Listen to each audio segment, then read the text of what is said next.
Foot like Aberdeen, Danny Boy here, and welcome back to another episode of Transport Fever 2 on the UK map. We are on the NIMBY Rails map because I have built out the line to Penzance. I got distracted. I started building this line and then realised that wasn't the line that this one actually takes. This line here goes down to Falmouth. I started building the wrong one. I was like, oh, we're going the wrong way. We should have been going up here, past like Redruth and Camborne, and then down to Penzance. But the line is made. It's extremely long. Obviously, the line I made up in Transport Fever 2 has different stops. We don't have every single stop on here, unfortunately. I did check the route though.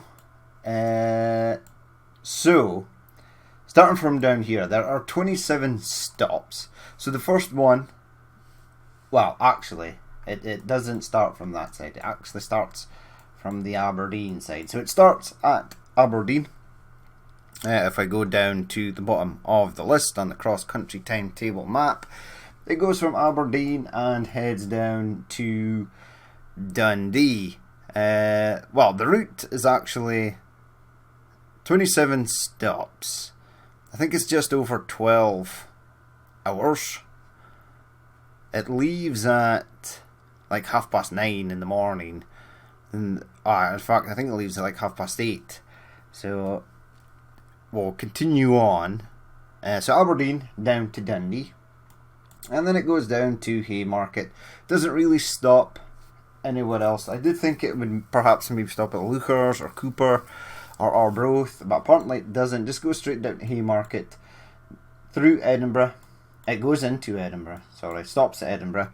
The next stop is Dunbar, which is here, and then on to Alnmouth. It does Alnmouth. It doesn't apparently stop at Berwick upon Tweed. Our one does, because we don't have Alnmouth. And then it continues on down to Morpeth, which we have on here, but we don't have in-game. Newcastle stops there. It then continues. It stops at Durham, Darlington. And does it stop at Northallerton? No, it just goes straight down to York here. And then it continues on to Leeds. Garforth? Yeah, it should be Leeds, right? Yeah, Leeds. So, alright, no, that's not. It stops here, yeah, Leeds. Sorry. I got confused there. I was like, what? Why is Leeds so tiny and doesn't have a name next to it? But it's actually here. So it stops at Leeds. It then comes round. It goes into Wakefield, Westgate, I do believe. It then continues down and goes into Sheffield. It doesn't stop at Chesterfield. It stops at Derby. And then Burton on Trent. It stops there, and then it continues down to Birmingham. Go back up on the list, down through Birmingham. It stops at Cheltenham on Spa. It doesn't stop at Gloucester. It continues on to Bristol Parkway, which is up here, and then it goes down to Bristol Temple Meads, sort of main station. Is there a name for it? No, it's just Bristol Temple Meads. Okay, then it continues on. It stops at Tiverton Parkway, which is up here. So basically the same as the other trains. Where is Tiverton Parkway? Have I gone past it? It's like down here somewhere. But it does stop at Taunton. And then we shall continue on. Yeah, Tiverton Parkway. How does it stop at Taunton first? Ah, yeah, it stops at Taunton first, then goes down to Tiverton Parkway. I was looking at the list the wrong way. It then stops at Exeter. It stops at Newton Abbot, which is down here. It then stops at Totnes, Plymouth, and then on to Penzance Station. So I've actually got the route made if we go into lines. The route is done. I threw 4 trains on it. I just threw on these Pendolinos because there's no Voyager class in Steam Workshop, or not one that I found. I'll maybe have another look, and if one pops up, I'll replace those trains. But it should be the Voyager, the 220 Voyager that runs it. We are obviously running a class 43 because I don't want to completely lose all the class 43s. I want at least some running on lines because they're really nice trains. The cross country HST 125 has got a nice livery, the cross country livery, so I want to keep at least some of them floating around on the map. We'll probably be able to get some Great Western Railways class 43 trains rolling around somewhere, so we shall continue on. But we are going to go over to the Transport Fever 2 map, and we're not going to build anything. The line is built, but we are going to jump on the train as it leaves Aberdeen and heads all the way down to Penzance. Now from Aberdeen to about, I don't know, Birmingham perhaps, you're probably going to see a lot of trains, maybe even some freight trains. From Birmingham down to Plymouth, down to Penzance, you're not really going to see much, as the only other trains that are on there are the Glasgow and Edinburgh to Plymouth service. Now, it has occurred to me that one of the Edinburgh to Plymouth trains is just the continuation of the Aberdeen train, but there are trains, like, for example, Edinburgh has terminus platforms, so they've got terminus platforms that way, they've got some this way, and some of those trains do sit on there, and then they can continue on. So they actually start the journey in Edinburgh. So it's okay. I'm happy to have the Edinburgh trains running to Plymouth separately from the sort of Aberdeen trains that run to Penzance. Obviously on the route back, it starts from Plymouth. It doesn't start from Penzance, starts from Plymouth and then heads up. We're not going to do that though. We're just going to have the train run back and forth between Aberdeen and Plymouth, Aberdeen and Penzance, or Penzance to Aberdeen. It's sort of the same. Doesn't really matter on this. I did notice in the last update that money ridership is actually in the game. Is that money, or is it just people that have used trains? I don't know. If we go into the cash monies, trains, yeah, minus 6 million running cost total. So where's actual money that you've made? Ticket refunds, minus 608,000. Nice. Anywho, we'll jump onto the map. We will grab the train at Aberdeen, and then we will continue. We'll jump on board and do a little drive-by, and do a drive-by on the Aberdeen to Penzance train. So we'll head over to the map now. So, here we are on the Transport Fever 2 map, following our HST 125 in cross-country livery. It is just this moment departing from Leeds. There's one of the Trans-Pennine trains heading over to Hull. So it's got a minute. We've got a fair minute to wait before it gets to Aberdeen. But I wanted to ride in it on this sort of the sort of outboard camera rather than the onboard camera, at least up to Aberdeen, because then we don't oftenly get to do that. Normally it's like first person mode. We only see what the train sees in front of us. It would be nice to see what is actually around the train. Currently, absolutely nothing, although there is an LNER tearing its speed going to Leeds. There's nothing, but there's tons of trains on here. Aha! The money is still on. Right, let's get rid of all this nonsense. City names only, please. Right, so it is departing York. It's heading up to Newcastle because we don't have Darlington or Durham or Chester-Lee Street. Not enough space on the map. There is a big gap here where we could have probably have fitted something. We maybe could have put something over here and then have it sort of branch over that way.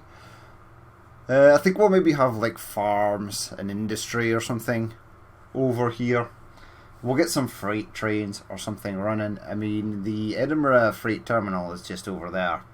We need to do a lot more freight. We've currently only got freight up in Scotland. We need to get freight down south as well. I was going to do it as like periodically try and knock off each freight sort of good for each city, sort of one at a time. I think we need to expand somewhat. There we go. There's another class 43, so that's nice. We still do have the LNER class 43s as well, which are still on the go, running from Aberdeen to London. They'll probably get replaced with class 800s, I would imagine, at some point, if they have not been replaced already. It'd be interesting to see. Do we have any cross-country trains? Yeah, there's a Voyager right there. There is the... yeah, it's the Glasgow one. That's the class 800. There we go. There's the 220 Voyager. So we're getting a lot more cross-country trains on this sort of this East Coast section, and then it sort of branches over to the West Coast. It looks to me like the Glasgow train, because the class 800 is perhaps probably a little bit faster than the 220 Voyagers. It looks like that class 800 actually managed to pass that 220 Voyager, but there's nothing in front of it for some time, so it should be good. I'm just looking at that trains in the background to make sure none of them are actually broken and they are actually moving. This train will have to stop though to allow this Trans-Pennine Turbostar to sort of move off on its merry way. Off it goes. Where's the next signal? Hopefully just up round the corner. There we go. 45153. There's the driver. Looking at his invisible phone, which he should not be doing while driving the train. Right, so round we go. Where are we actually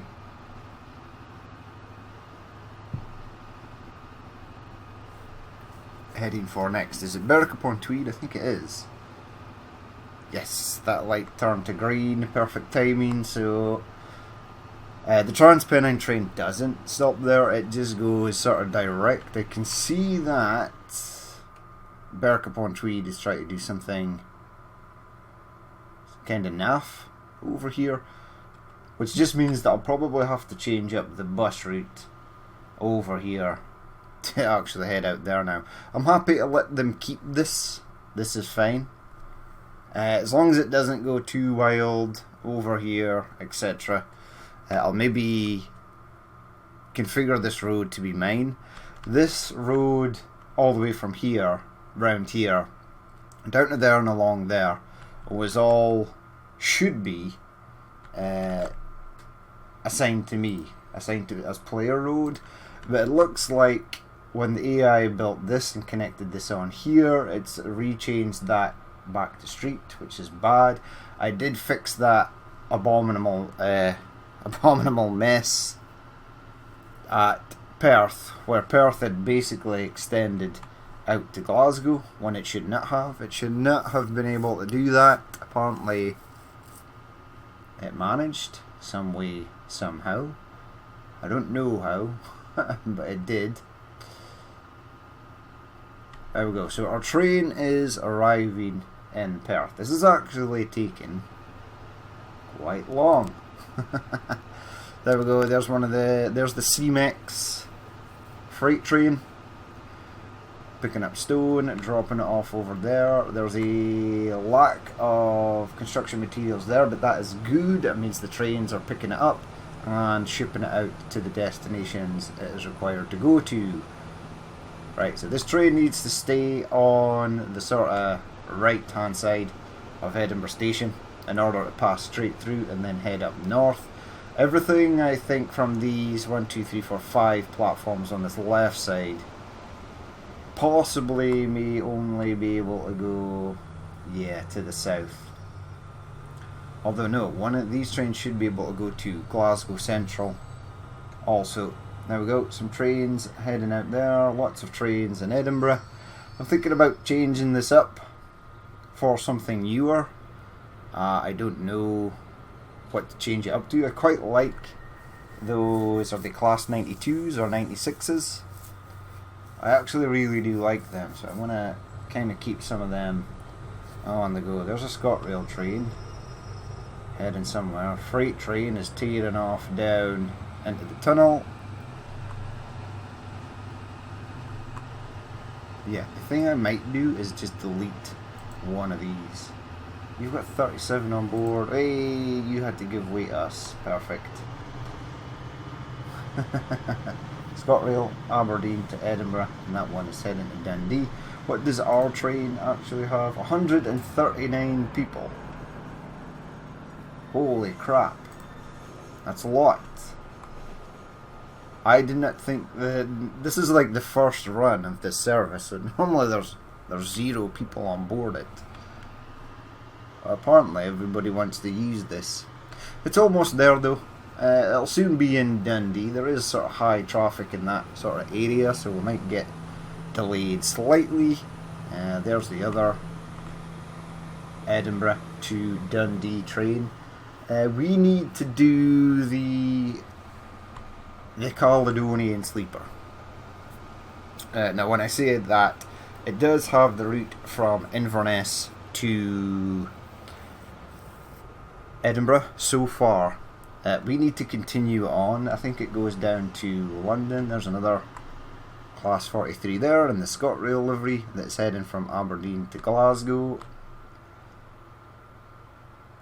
And then this pops in here. Now Dundee station actually looks nothing like this. It's more dug into the ground, and then the train sort of tunnels in here, but then is out in the open as it heads towards the Tay rail bridge.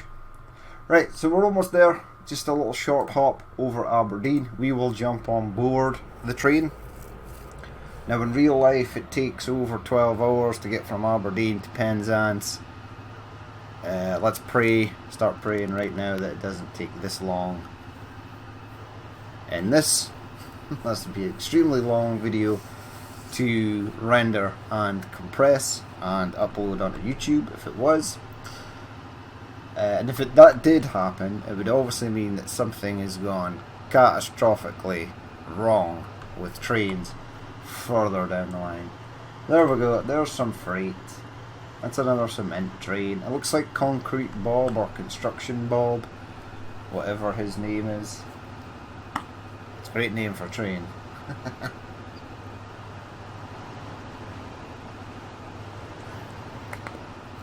Other LNER service running down to London there. The oil train is picking up stuff, which is nice. Got our trucks rolling, tons of oil in there. We've got our oil rigs to the right hand side, which you can't actually see. There used to be 1 or 2 that were quite, we'll say, close to Aberdeen. I mean, when I say close, it was like 20 minutes on a helicopter. It was the shortest travel time.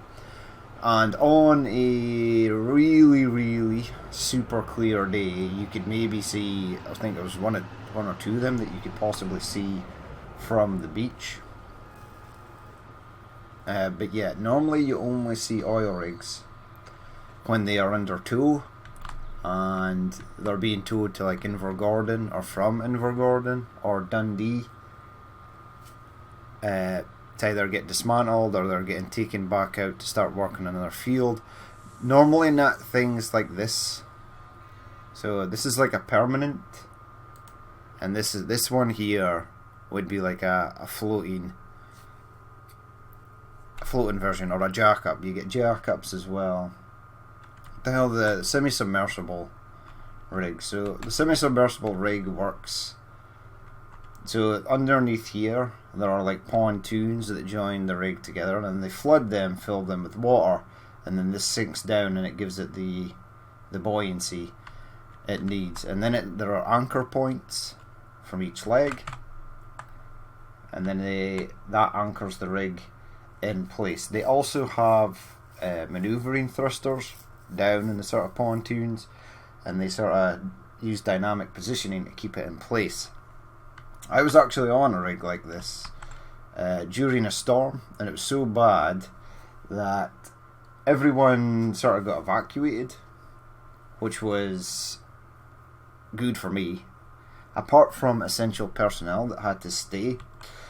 Now, after the storm, we went back. I think it was about 10 days later. The rig had been damaged severely.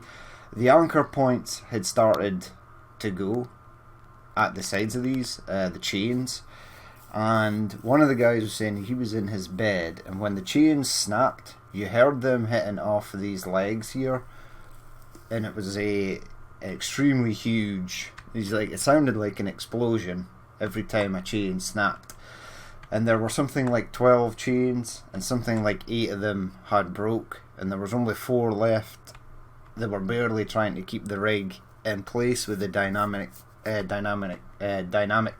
positioning thrusters.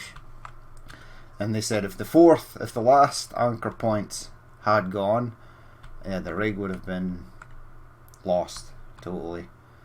Scary stuff. Thankfully, they sent me home though, so I did not have to go through that ordeal. But our train is ready. Let's jump on board. There's another train rolling in. Who are you? Whoa, whoa, whoa, whoa, whoa, whoa, whoa, whoa. Push pause. Crazy man, because we need to. The whole point of keeping an eye on this train was so that I could launch the train down at Penzance. So they were sort of on even footing. Now these are apparently actually different from each other. I don't know that they are. We'll jump on the other train. Probably easier to do this. Okay, not that one. Yeah, see? This has got 7 or something. This has got 2. So I think this one has like first class. Possibly, potentially. Or a different class, and the rest is just standard. But off we go. There's that glorious ScotRail train there. It looks like it needs to be washed imminently. We will play this on... We'll go at double time speed for the moment. There are 60 people of 154 on board, which is astonishing. As I said, this is the inaugural run of this train on this route, so it is extremely odd that it is actually picking up passengers. Don't get me wrong, I'm super happy that it's actually picked somebody up. Normally they don't. Normally it takes time.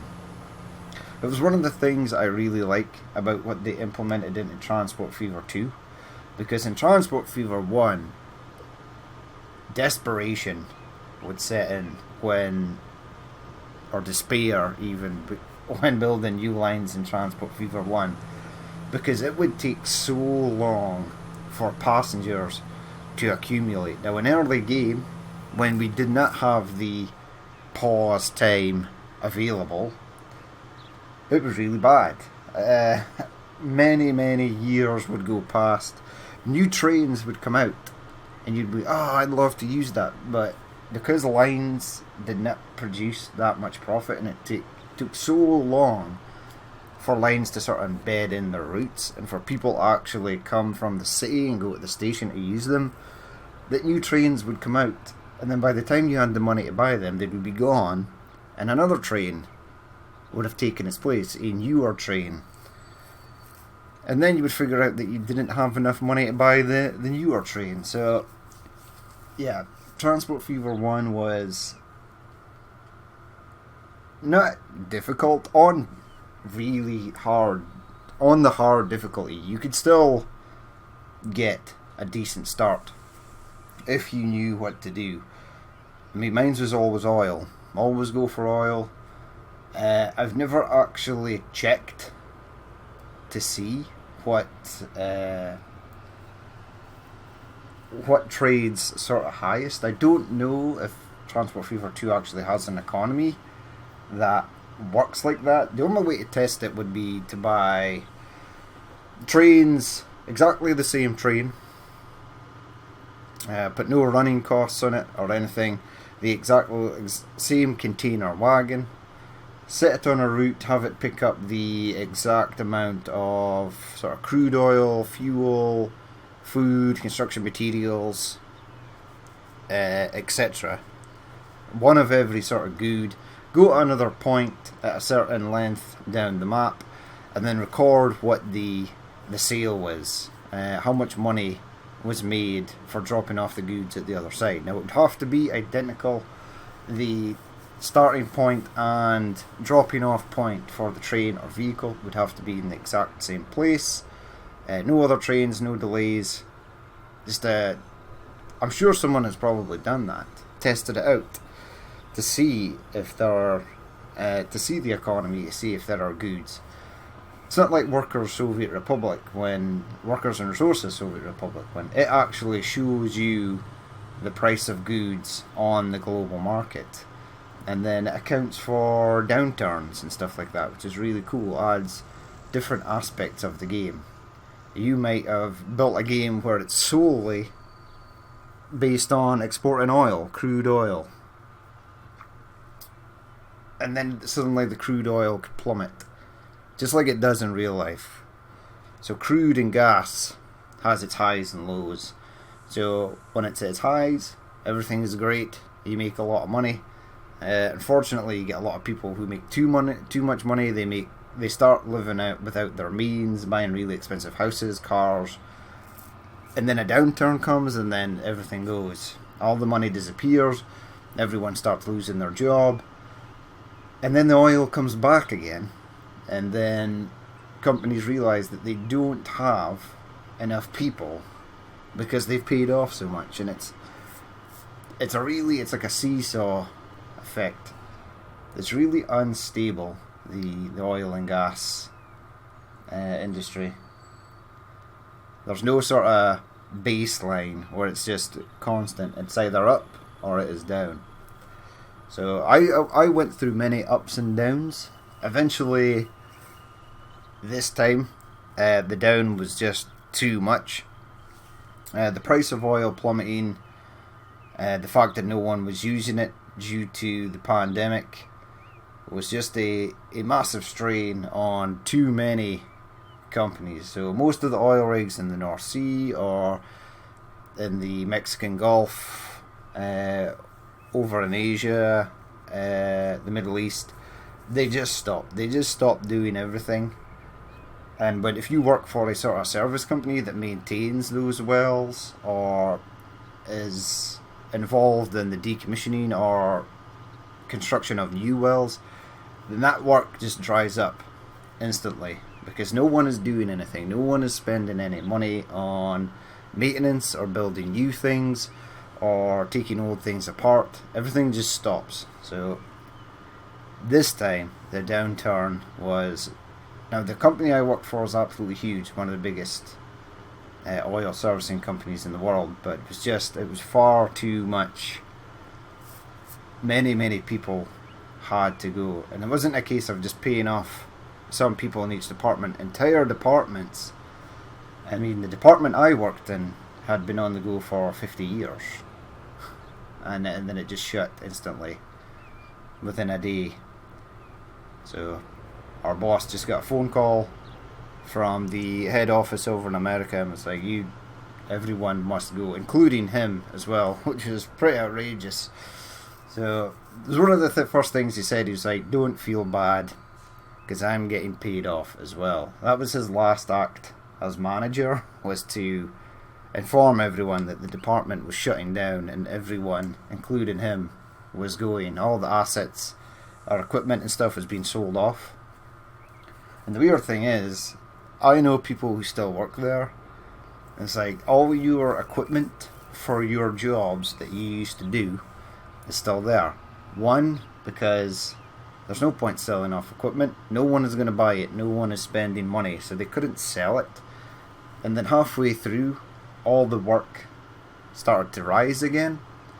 They actually started doing stuff out in oil rigs, and they've decided to keep the stuff because after COVID is done, everything is going to pick back up again, and they're actually going to need that equipment. And I've been told, and other people that I used to work with have been told, that after your 6 months is done, they will probably offer you your job back again.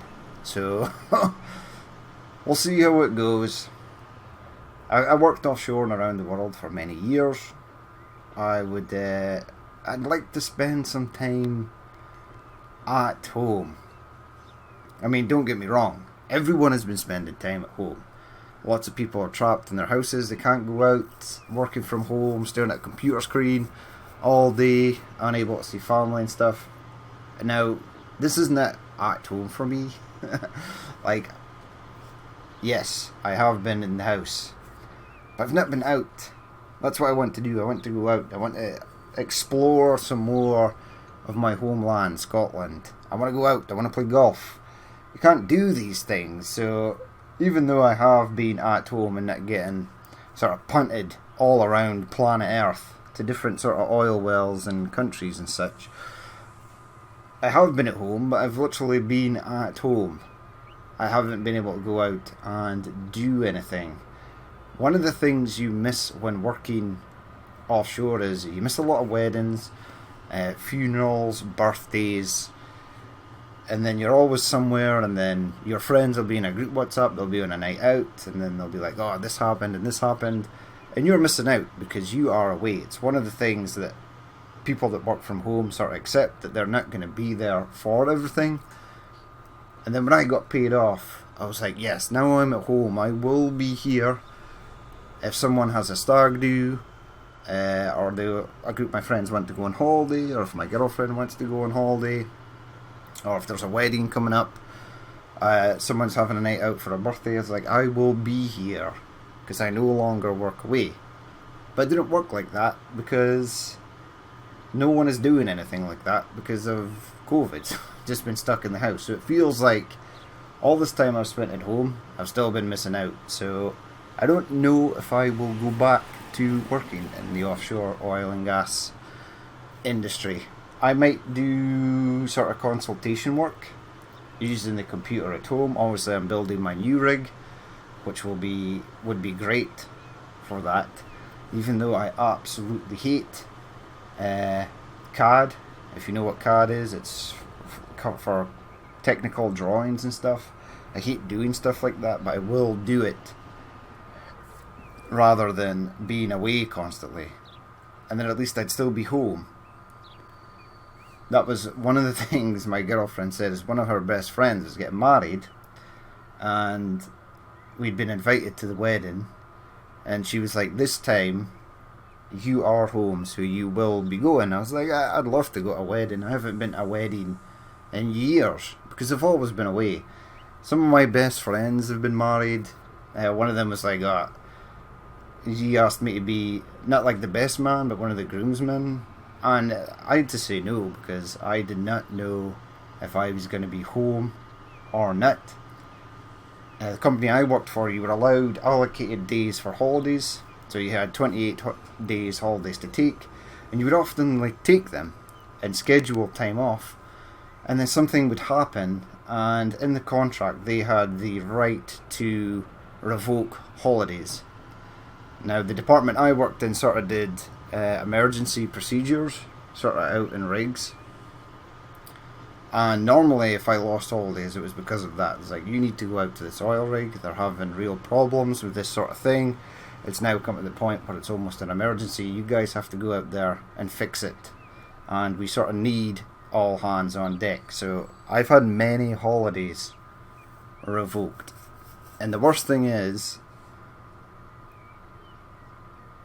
every holiday I've been on where I've booked and I've been going abroad, they don't revoke them because they have to pay for the holiday. So every time I booked holidays, now it would always come close and one of my bosses would say, oh, you've got holidays coming up. There, that's the alarm bell right there. So it's coming up to your holidays. You know you've got holidays. He or she knows that you've got holidays. They're asking, oh, you've got holidays coming up, which is normally followed by, are you going anywhere? Now, through the many years, most of us learned that you always say yes. So, and don't say like, oh yeah, I'm going to London or I'm going to Glasgow or Edinburgh for the weekend. No, you say, I'm going to Australia for like 3 weeks, or I'm going to Vegas, or I'm going to New York, or we're going to Mexico, Dominican Republic, Hawaii, Canada, Alaska, wherever. Somewhere that's really far away and really expensive to get to. Because what they then do is go back to their office and think, wow, is it going to be worth us paying for his 3-week holiday to Australia, all the flights, accommodation, or do they just leave it? If you say you're going somewhere just for the weekend, they'll be like, the guaranteed response will be like, oh, well, we've got a job coming up and we really need you, so we're going to cancel your holidays and pay for your, I don't know, 400 quid weekend in Edinburgh, as opposed to someone that's maybe going to Hawaii for a fortnight and it costs like thousands and thousands of quid. So the always appropriate answer is yes, you are going somewhere on holiday, and yes, it is extremely expensive to get there and it is very far away. So that was a lesson some of us learned, and then a lot of guys were like, nah, that's not true, but then it is. One of our bosses said that they had to literally factor in the price of your holiday when cancelling holidays. Now, most companies would just say, claim it back off your insurance, but our company was, if you got holidays cancelled or revoked at the last minute, they had to pay for whatever you were going on holiday for. So, my boss was always saying, it's like, man, you must love going to Australia. You're always there. And I was like, and then you would come back from holiday, it was like, how was Australia? Or, you don't look very tanned. Was it not sunny? It was like, I just spent 2 weeks in a pub drinking with my friends. I didn't actually go to Australia. And then it's always when you get back and you speak to like the rest of the guys in the crew, and it's like, man, thank God you're so lucky you were on holiday, because when you were on holiday we had this really nasty job came up. It was horrible, and then it was like, oh yeah, I sort of knew that was coming, that's why I lied about my holidays. But everyone knew to do that because they knew the outcome would be you're getting your holidays cancelled. I mean, one of our guys was forever getting holidays cancelled because the people in the company knew that he was terrified of flying, and he always said that he would never go on holiday anywhere where he had to fly. He was almost nearly exempt from jobs, international jobs, where the plane was a mode of transport in order for him to get there, which was outrageous because it meant that people who had been on jobs and been away for a long time would come home, supposed to be on their time off, but have to go away because this guy couldn't go. But every time he had holidays coming up, they knew, it's like, where are you going on holiday? And he used to do shooting, hunting, and it was always around Scotland and down maybe in England and stuff. And they knew that, it's like, yeah, you're not really going anywhere, so we can pay for the damage to pay for what you are doing is not that severe. So he was getting holidays revoked all the time. But it sort of balanced itself out because he couldn't go on jobs that required him to go on a plane. So it was madness. The good old days. But yeah, I think if I was to get offered my job back, that I would probably not take it. I'd probably look for something more sort of homeward bound. Been away a lot. It's time to spend some time at home. Just doing some work in the house. out in the back garden as well. It's not finished. There are new windows coming. New windows that I ordered, I don't know, in April of last year, and now it's April of this year, and they still haven't arrived. They can't get the materials. International shipping, blah blah blah blah blah blah blah. Probably the same reasons why I can't get a GPU for my new rig. Now, it's kind of disturbing lately because a lot of those reviewers and sort of PC enthusiast reviewers,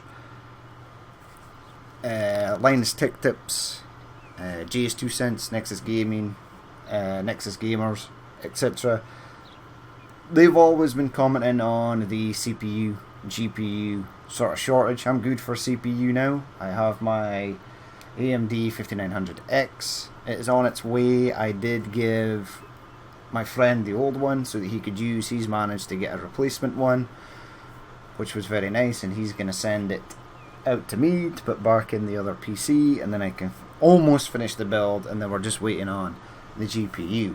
But they have been reporting on their sort of tech channels that GPU shortage might be a thing until next year, and that destroyed my soul to a certain extent. Really down in the dumps. And then like JS2Cents put up another video saying the only way you're really going to get a graphics card, a 3080, 3090, 3070, etc., is to go to a retailer that builds custom PCs and then sends them out, because they get allocated GPU stock. Buy a whole PC, maybe take the GPU out or keep the other PC, or if you've built another one or you're putting it into an older PC, take the GPU out, put it in there, and then sell all the rest. I was like, man, who's going to do that? How much is from a computer? Well, where do we have? I know in the UK there are places like Gladiator PC. What's the other one? I can't remember. PC Specialist. There we go. There's one of them. And there are a few places in the UK where you can go on and go onto their website, do a custom build. They will build it, do all the cable management. You get warranty on it, shipping. They'll boot it up, make sure it posts first time, do any BIOS updates. They'll even configure RAM timings as well, if you so wish them to do so. They'll install all your Windows 10, your antivirus software. You can even have them do like bloatware cleanup, so get rid of all the stuff, the programs you don't want. I do sort of bloatware cleanup on a regular basis because it's so annoying and it just slows down your computer. You go into Task Manager, you see hundreds of crap in the background that's running. It's like, I don't even need this. And then you go in and it's like, what is this? And then it's like, just get rid of it. Get rid of it all, as much bloatware as possible. But yeah, to buy like a PC with a 3080, and you don't know, and some of them, which one you are getting. You ask for a 3080, they just might take a 3080 from stock that they've got. It might be EVGA, might be MSI, might be Asus, Zotac, any of the other ones. Could be a standard Founders Edition 3080, and they will put it in a rig for you and then send it out. But most of them do allow you to actually select the sort of brand of GPU that you want. So you could get it, they do get allocated stock, but then there's the nightmare of selling a PC with no GPU, which probably everyone on the planet has got. Everyone that's building a computer now will probably have everything bought for it, bar a GPU. So no one is going to buy a PC that is a PC but only is missing a GPU. No one's going to buy that. So it was kind of disheartening to see those videos about the stock, etc.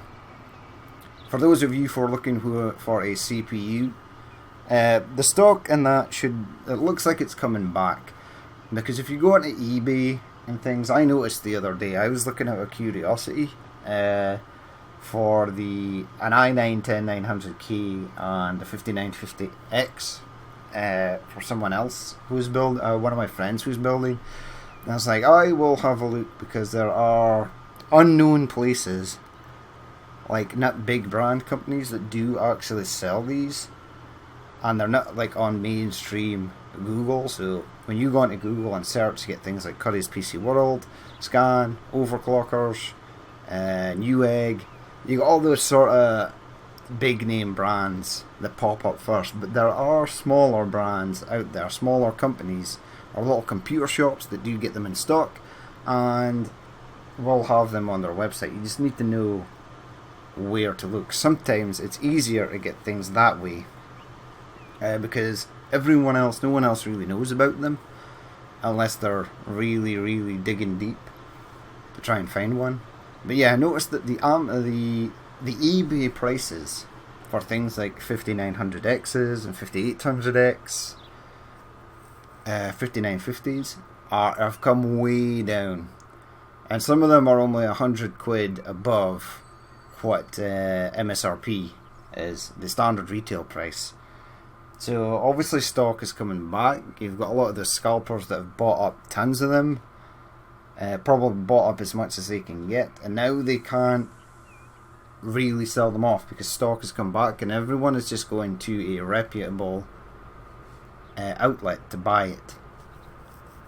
So now they've took the price of what they were selling for it way down to just over what it would cost you to buy it from a shop or an online retailer. So it looks like stock for the CPU is bouncing back. The GPU stock is still a nightmare, which is bad for me. I had great plans for getting my second rig done, starting a brand new Transport Fever 2 series, which I've been sort of organising and working on for some time. Possibly doing it in 4K, looking more likely like 2K, posting the videos in 2K that is, and recording it in 2K. Getting that series up and going. I did disaster with the Anno series. The Docklands DLC absolutely destroyed my save game. It was just crashing constantly. It looks like I am one of only a few people where that sort of issues happened. But yeah, it completely destroyed my save game. And it even destroyed a save game that did not have Docklands DLC. I think it was it was absolutely definitely a conflict mod, but I had to start that. I've been building out the Anno series again. Workers' Resources, Soviet Republic.